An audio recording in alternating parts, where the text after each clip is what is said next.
em verdade vos digo, o que não entra pela porta no aprisco das ovelhas, mas sobe por outra parte, esse é ladrão e salteador. Aquele, porém, que entra pela porta, esse é o pastor das ovelhas. Para este, o porteiro abre, as ovelhas ouvem a voz, ele chama pelo nome as suas próprias ovelhas e as conduz para fora. Depois de fazer sair todas as que lhe pertencem, vai adiante delas e elas o seguem, porque lhe reconhecem a voz. Mas de modo nenhum seguirão o estranho, antes fugirão dele, porque não conhecem a voz dos estranhos. Jesus lhe propôs esta parábola, mas eles não compreenderam o sentido daquilo que eles falavam. Jesus, pois, lhes afirmou de novo: em verdade vos digo, eu sou a porta das ovelhas. Todos quantos vieram antes de mim são ladrões e salteadores, mas as ovelhas não lhes deram ouvido. Eu sou a porta, se alguém entrar por mim, será salvo. Entrará e sairá e achará pastagem.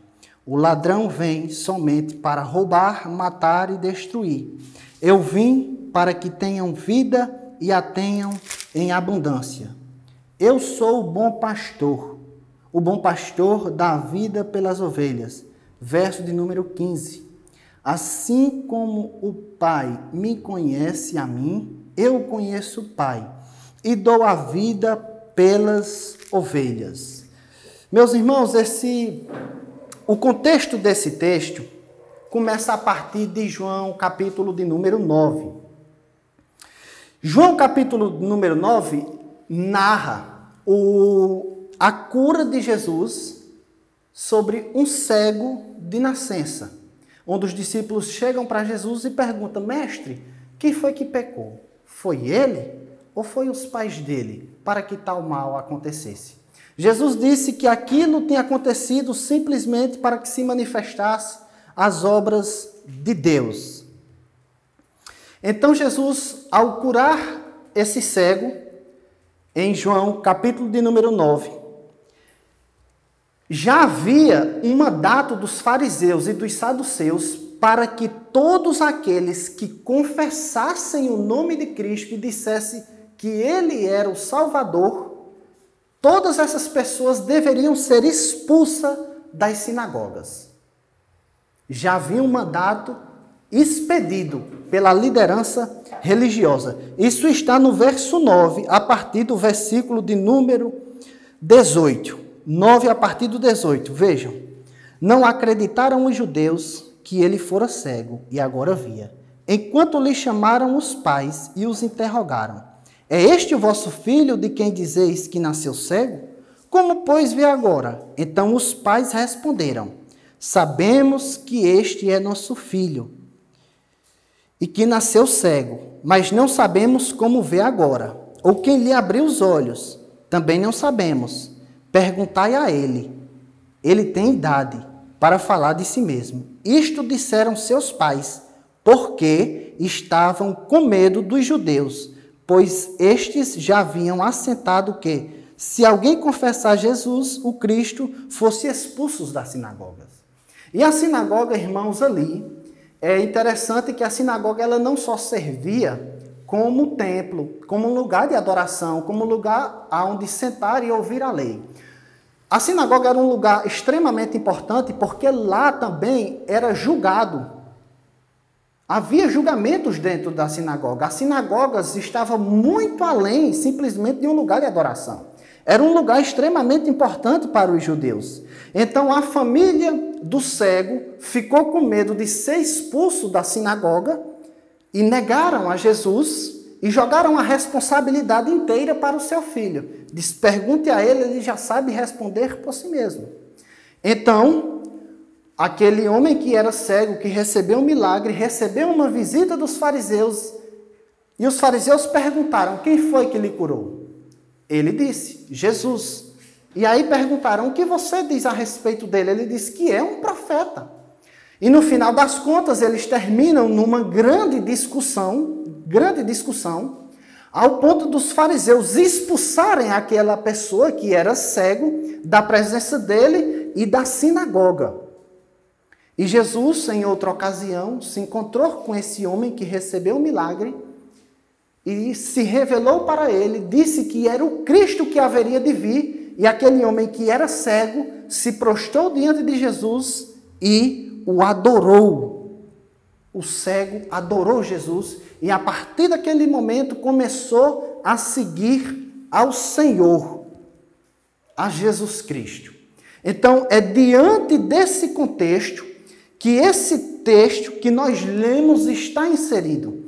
Aqui os fariseus, eles são os ladrões e salteadores.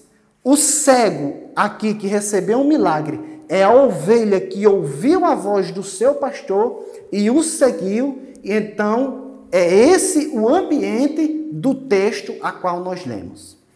Veja, meus irmãos, a primeira coisa que nós aprendemos aqui do verso 1 ao verso 6 é que Jesus é o bom pastor. Precisamos compreender essa parábola ou essa metáfora dentro do ambiente a qual ela foi contada, que é do contexto do Oriente Médio do primeiro século. Então nós precisamos compreender a relação que o pastor tinha com suas ovelhas, que era uma relação de muita proximidade, uma relação realmente amorosa. Então, como é que o pastor fazia? O pastor levava as suas ovelhas para um aprisco. Aprisco era um lugar onde era rodeado de pedras. Os muros eram feitos de pedras grandes, fortes e pesadas, que faziam ali um cercado. A arquitetura era diferente da de hoje. E existia uma porta que era grande, forte, resistente e muito difícil de passar. O muro era construído com essas pedras para que os animais grandes e fortes, os predadores, não entrassem ali no aprisco para devorarem as suas ovelhas. A porta também era uma porta grande, forte e resistente, para que os ladrões não conseguissem penetrar nelas e roubassem ou assaltassem as ovelhas. Para que o ladrão e o salteador pudessem entrar naquele aprisco, ele tinha que escalar o muro para poder pular e pegar alguma ovelha ali. Ele precisava pular. É por isso que Jesus disse que o ladrão e o salteador, ele não entra pela porta, ele quer entrar por outro lugar. Então é esse o contexto que Jesus está falando aqui do primeiro século. Nós aprendemos aqui no verso de número 3, que geralmente o pastor, no final da tarde, ele ia até o aprisco, ele abria a porta e ele colocava as suas ovelhas ali dentro do aprisco e passava a noite inteira vigiando aquelas ovelhas. Ao amanhecer do dia, o pastor abria a porta, saía de dentro do aprisco e começava a chamar as suas ovelhas pelo nome. Isso está no verso 4. Ele chamava cada ovelha pelo seu nome. Ele ficava do lado de fora do aprisco e começava a chamar as suas ovelhas. É tão interessante a relação entre pastor e ovelha aqui, que hoje em dia ainda em Israel, algumas pessoas vendam os olhos dos pastores e eles conseguem reconhecer as suas ovelhas pegando, tocando nelas e sentindo o seu cheiro. Tamanha a relação que o pastor tinha com as ovelhas. Ainda hoje em Israel acontece coisas assim. Segunda coisa, quando o pastor saía de dentro do aprisco e começava a chamar as suas ovelhas, é interessante que geralmente os apriscos não ficavam um único rebanho, ficava vários rebanhos. Era como se fosse um aprisco para aquela comunidade com vários pastores e vários rebanhos. Então, quando o pastor saía para fora, ele chamava as suas ovelhas e as suas ovelhas saíam para fora. E as que não eram suas, eram de outro rebanho, as que eram de outro rebanho não davam nem atenção a ele. Elas ficavam lá esperando o chamado do seu respectivo pastor. Era assim que acontecia. E num sentido muito mais elevado e espiritual, Jesus ele está dizendo que suas ovelhas, os seus discípulos, os seus seguidores, os seus filhos, as suas ovelhas, ouvem a sua voz, entendem que é ele e seguem eles. Aqui nós podemos ver o reino de Deus se manifestando de forma extraordinária. Extraordinária. Então, meus irmãos, o fato é um só, é que o versículo de número 4 nos ensina de forma clara que as ovelhas de Jesus Cristo ouvem a sua voz e seguem eles. Não importa a situação. As ovelhas de Jesus, elas não escutam ladrões, elas não escutam salteadores, elas não escutam pessoas estranhas. As ovelhas de Jesus, elas escutam única e exclusivamente a voz do seu pastor. Terceiro, ainda que dentro desse contexto, Jesus ele estava falando em Israel para Israel. Aqui Israel era o grande aprisco de Deus. Jesus aqui é o bom pastor. As pessoas que estão seguindo ele, de verdade, de coração, porque creram e se arrependeram, como esse cego, são tratadas por Jesus aqui como ovelhas, que está ouvindo ele e seguindo eles. E a liderança religiosa de Israel é tratada aqui por Jesus como ladrões e salteadores, pessoas estranhas que querem dizimar o rebanho de Deus. É isso o que Jesus está dizendo para a liderança religiosa, os fariseus, os escribas, os saduceus, os mestres da lei, que eles eram ladrões e salteadores, que só se importavam com as gorduras de suas ovelhas e com a lã das ovelhas, e não se importavam verdadeiramente com elas. O interesse deles era apenas a lã e a gordura. Há uma história bem interessante no Novo Testamento, é que alguns historiadores dizem que os fariseus e os líderes religiosos, quando iam orarem na casa das viúvas, eles cobravam pelo tempo que eles estavam orando. É por isso que eles faziam largas orações. Eles colocavam como que uma ampulheta, onde ficava contando o tempo da oração deles, para que no final eles pudessem cobrar. Veja que essas práticas, elas não são novas, elas são antigas. E Jesus está denunciando, porque veja bem, meus irmãos, o que é que acontece? Ao invés dos fariseus, dos saduceus, dos líderes religiosos ficarem alegres, porque uma pessoa foi curada da sua cegueira, foi restaurada a sua visão, e agora ele poderia mudar a sua vida através disso. Ao contrário disso, eles expulsam aquele cego que recebeu o milagre das sinagogas. Para você ver como é o sistema religioso que imperava na época de Jesus. Eles eram ladrões e salteadores. É isso o que Jesus deixa claro, do verso 1 ao verso 6.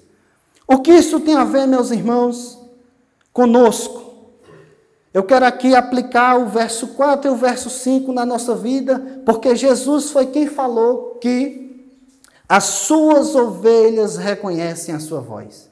A aplicação é simples e é objetiva. Quem não escuta, quem não entende e quem não segue Jesus Cristo de Nazaré, não é ovelha do seu rebanho, não é sua ovelha, porque é simplesmente impossível Jesus mentir ou Jesus errar. Jesus disse que as suas ovelhas ouvem a sua voz e seguem eles. Não há outra interpretação, não há outro entendimento. A passagem é clara, é limpa e é muito fácil de se entender. Então, todos aqueles que dizem que o seguem, mas na verdade quebram todos os seus mandamentos, fazem tudo o contrário da forma que ele revelou, não pode ser ovelha dele.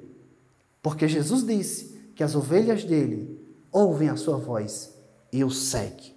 Se alguém diz que é ovelha de Jesus, mas não anda da forma como ele revelou, é mentira. Porque as ovelhas de Jesus seguem ele. Segunda coisa que nós aprendemos e nós podemos tirar para a nossa vida diária e prática.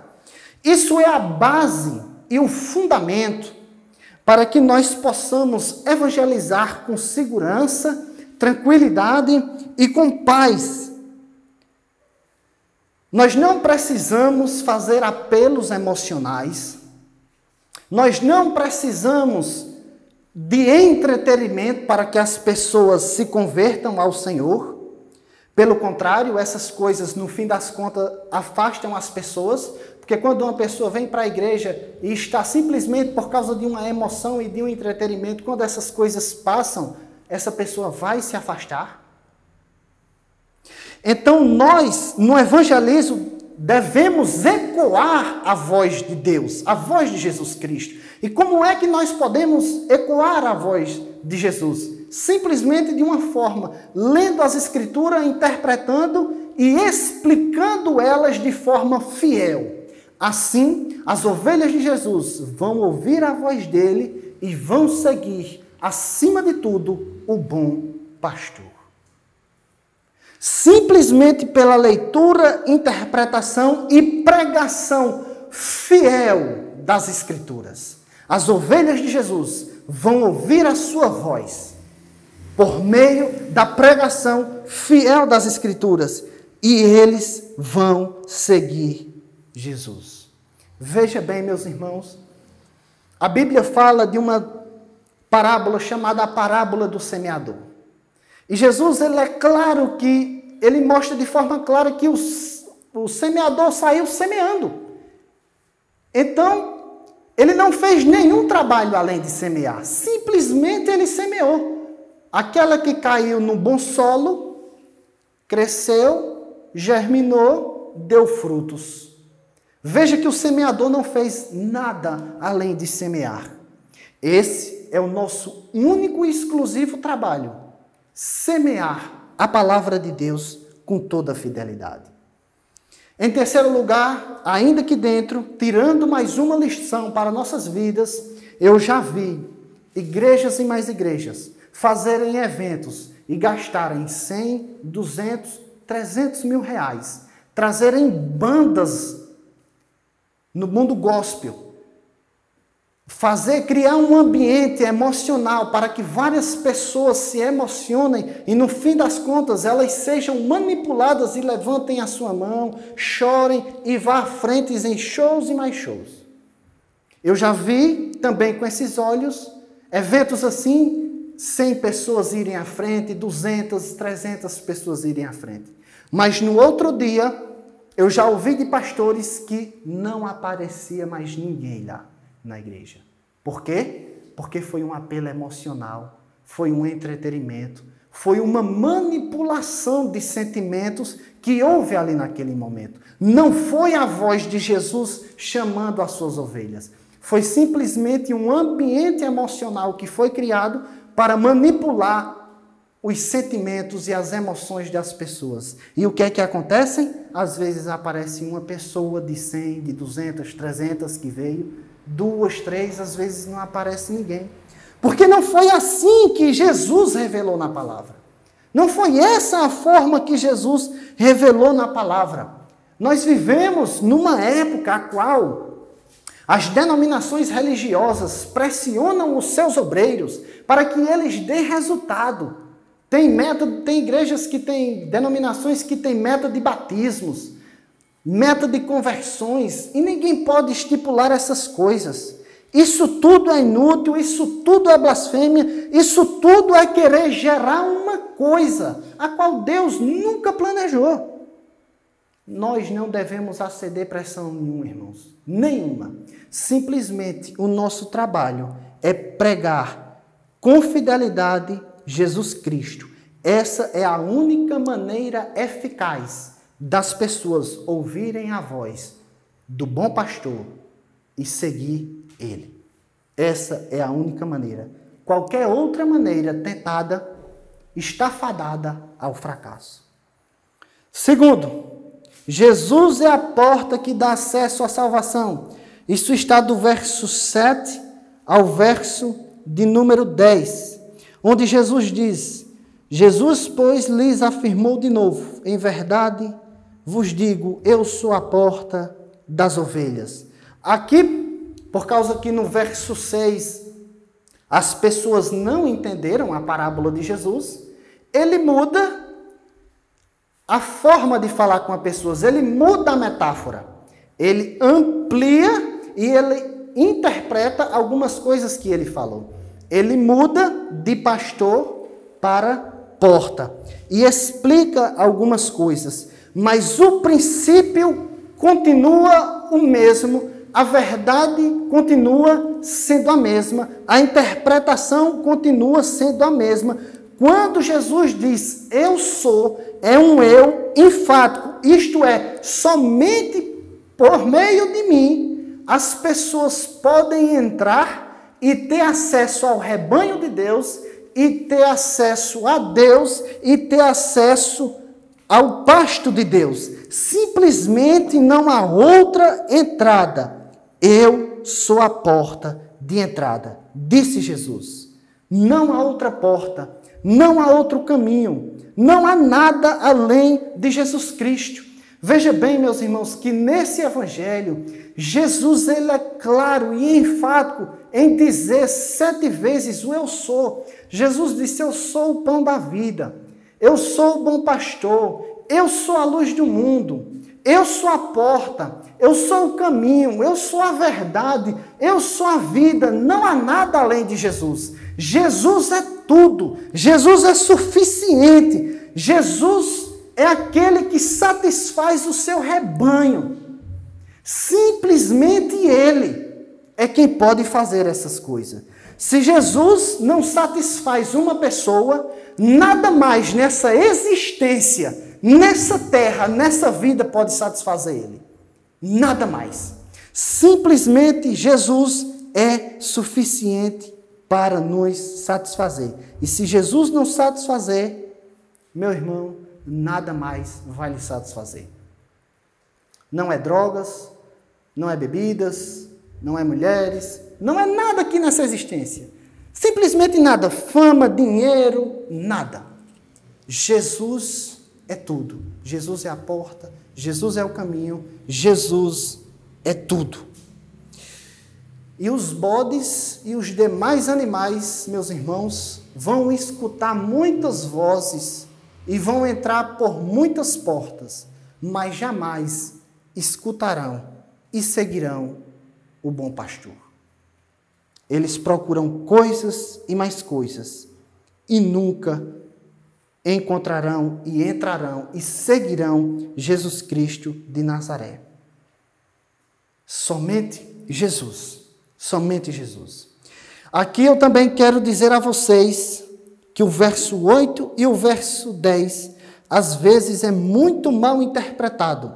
Vamos ler. Todos quantos vieram antes de mim são ladrões e salteadores, mas as ovelhas não lhe deram ouvidos. Primeiro, esses versos, irmãos, o verso 8, quando Jesus diz que aqueles que vieram antes dele, Jesus não está falando de Moisés, como alguns pensam, de Elias, de Eliseu, João Batista, Jeremias, Ezequiel, Daniel, até mesmo João Batista. Jesus não está falando que esses eram ladrões e salteadores.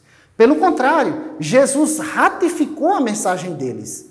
E diz Jesus que eles foram usados por Deus e o que eles disseram apontavam para Jesus.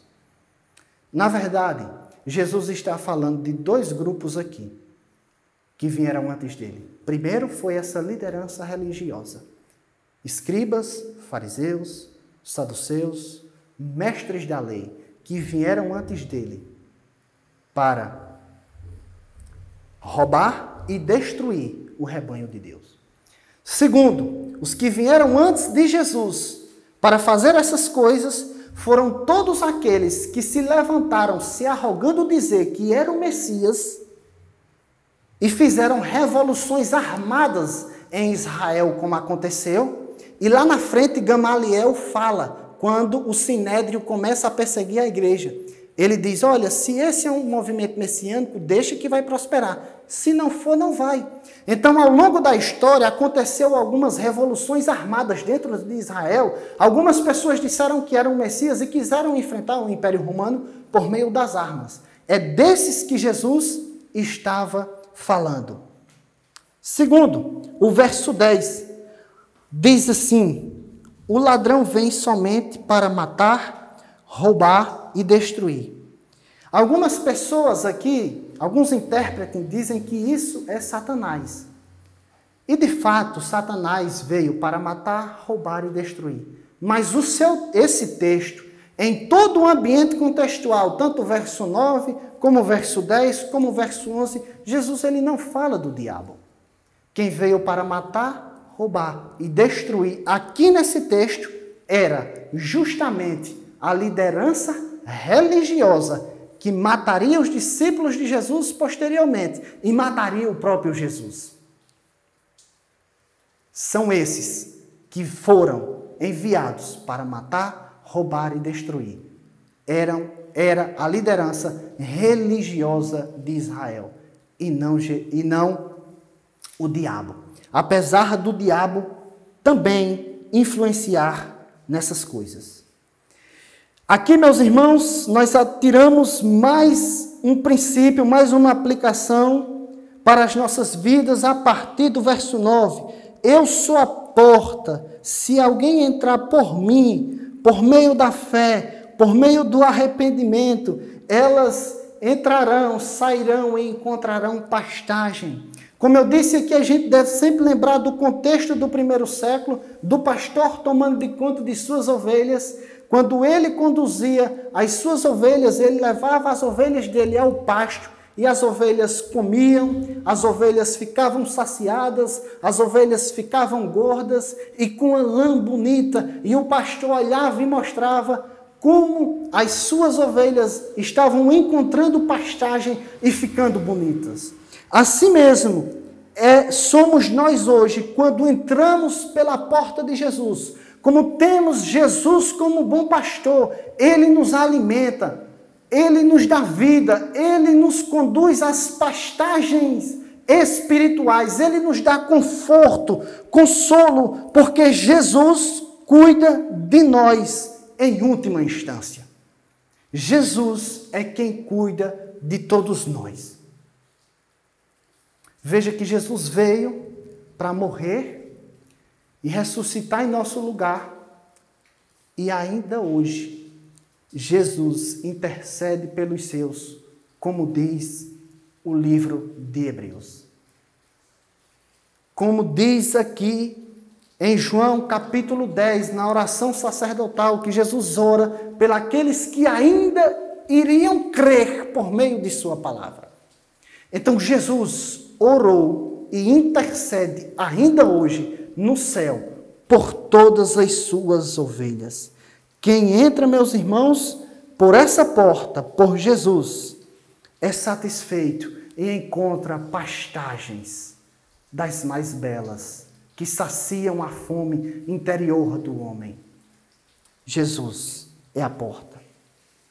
E terceiro, verso 11 e verso 15, Jesus diz assim: eu sou o bom pastor dá vida pelas ovelhas. Verso 15, assim como o Pai me conhece a mim, eu conheço o Pai e dou a minha vida pelas ovelhas.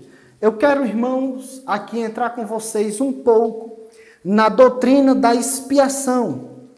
Inevitavelmente, a doutrina da expiação traz consigo outras palavras como substituição, redenção e propiciação. Tudo isso e muito mais Jesus fez por nós. A primeira coisa que eu quero dizer aqui a todos nós é que o sacrifício de Jesus, ele é substitutivo, ou seja, ele toma o nosso lugar. Por quê? Porque era simplesmente impossível, irmãos, qualquer ser humano nascido de mulher em pecado, morto em seus delitos e pecados, oferecer um sacrifício que agradasse a um Deus soberano, santo, justo e reto. Deus exigia um pagamento imaculado, e somente Cristo era capaz de preencher todos os requisitos que Deus pediu. 1 Pedro capítulo 1, verso 18 e 19 vai dizer o seguinte: sabendo que não foi com coisas corruptíveis, como prata ou ouro, que fostes resgatado da vã maneira de viver.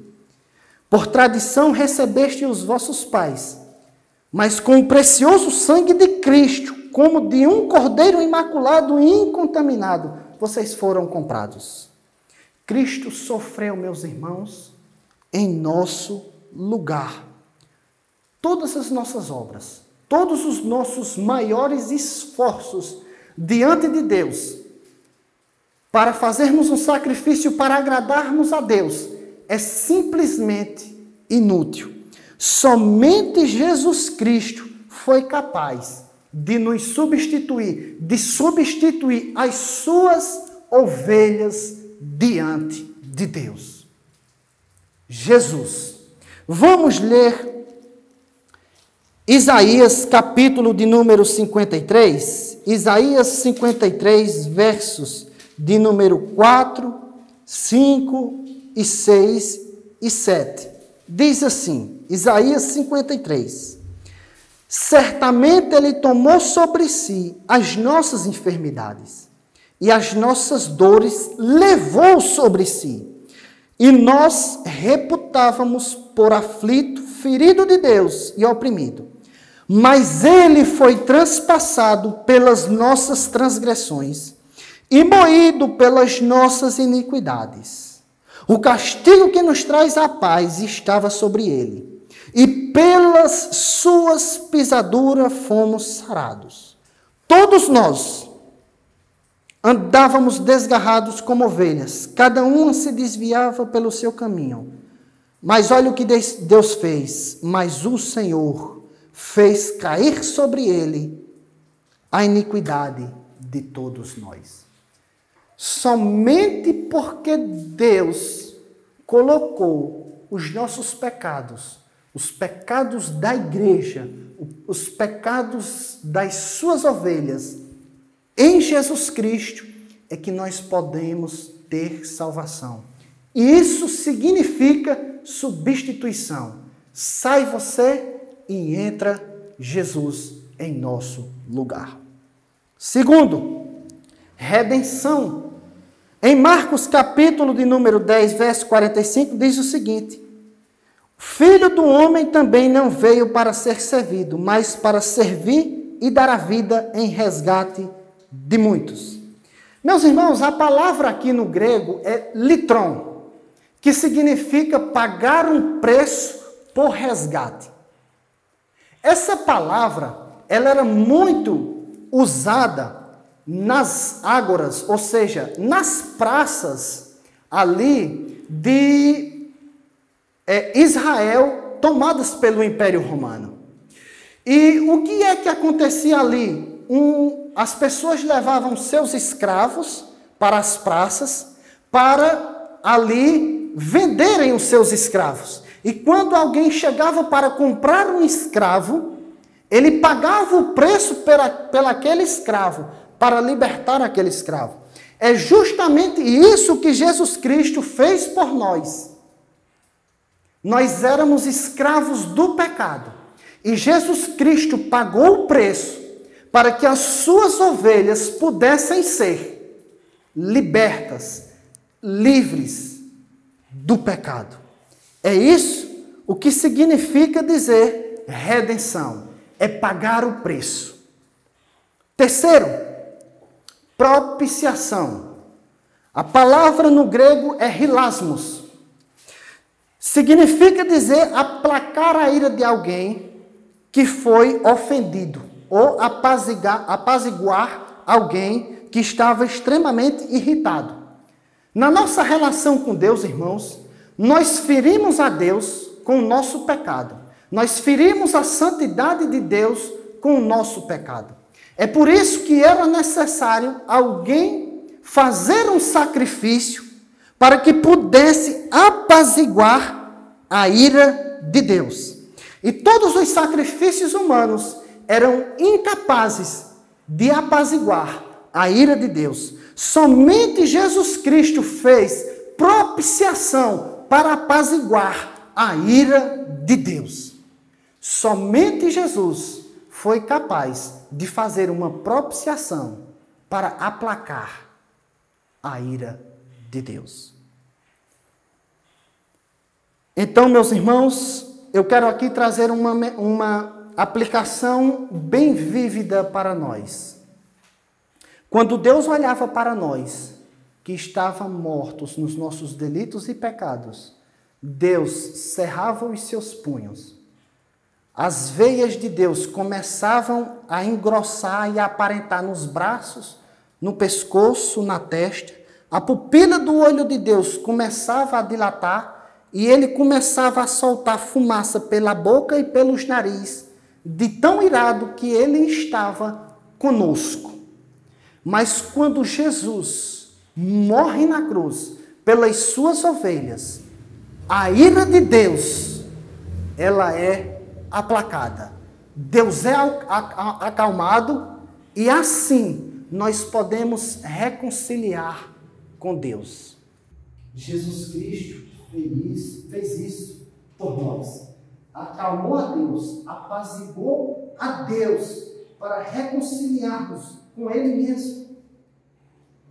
Deus estava em Cristo Jesus, reconciliando o mundo consigo mesmo, disse o apóstolo Paulo.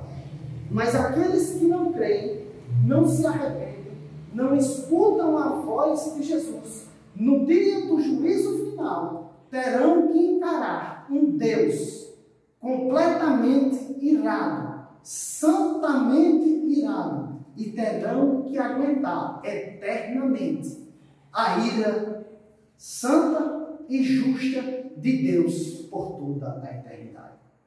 Ainda há tempo de escutar a voz de Jesus e seguir o bom pastor.